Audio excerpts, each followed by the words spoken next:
So ayan mga idol, no, makikita nyo ngayon kung gaano nga baka blockbuster ang pila dito sa The Original Shanghai Fried Siopaw mga idol.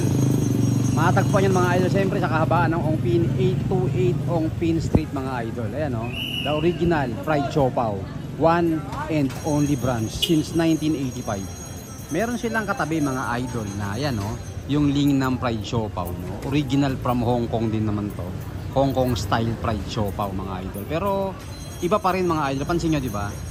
May bagong salta, may nagpapicture, may bumibili, pero iba pa rin ang hatak nitong The Original Shanghai Fried Siopaw mga idol. Ito po yung pila mga lods. So, ayan, oh. Zoom natin yung pila. Ayan. Yan. Pero mga idol, yung pila niyan andoon sa dulo. Ayun, sa loob. Andoon mga idol. Yan. So lahat yan mga lods nag-aabang hanggang dun sa dulo na yan. So yun nga mga lods, no, kanya-kanya silang paninda rito mga lods, no. May mga pila rin dun sa kabila. Ayan, no. So, para sa akin mga idol, bisitahin nyo po yung napakahabang Ongpin Street at i-enjoy ang mga pagkain dito. Sama nyo pamilya nyo. And syempre ingat, magdala ng payong. At syempre ingatan ng mga gamit mga lods, no. Ayan. Talaga namang napakasarap mga idol, no. Ayan, natin natin ha. Ayan. Pero ako syempre mga idol, hindi ako nagpahuli. Syempre, pumili ko ng sarili ko. Meron ako toasted siopaw. Right? Ayan mga lods, nakita nyo naman ha. Sobrang sarap yan mga idol. So ang presyuhan mga idol, syempre 35 isang piraso, 4 na piraso 140. Ayan. Sana makatawad tayo, no? Ayun, so mga lods, nakita nyo haba ng pila, grabe.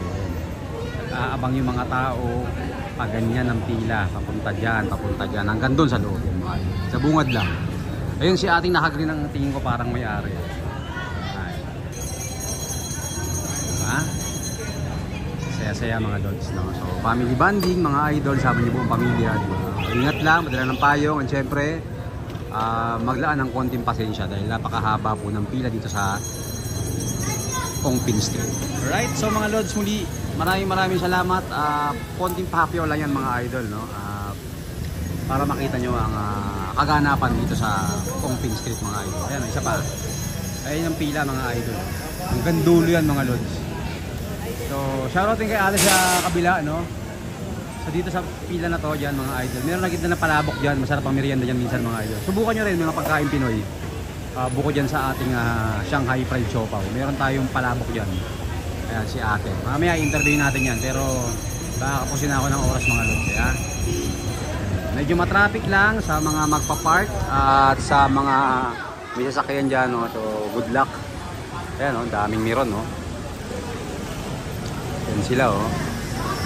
Diba mga lods? So pansin nyo naman kayo na humusga mga idol kung sa Lingnam Fried Siopaw ba may pila, pero para sa akin mga lods, try nyo rin sila para ma-compare nyo. Alright mga idol, ang dami ng tao, grabe.